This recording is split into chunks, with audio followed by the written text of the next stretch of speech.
ఒకడే ఒంటరిగా అడుగేసిండంట, వేలాది గుండెల్లో కొలువైండంట. ఆ రాముని గుణమల్లే తనదొకటే మాటంట, వెనుకడిగే వేయడులే వెనుదిరిగే చూడడులే.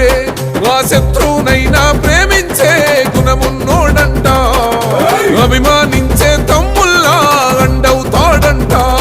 అగ మెరుపుల మెరిసి ఉరుముల ఉరిమి అడుగులు వేస్తూ పిడుగుల కదిలొస్తుండే అన్నా రేవంతు. కాంగ్రెస్ జెండా ఎత్తిండే అన్నా రేవంతు, కథన రంగం తొక్కిండే పులిబిడ్డ రేవంతు. ఈ దోపిడి దొర పాలన పైన అన్నా రేవంతు, సింహంలా పంజా విసిరిండే నిప్పై నిలువెత్తు. బగ బగ బగ బగ మండే నిప్పుల దండై కదిలిండే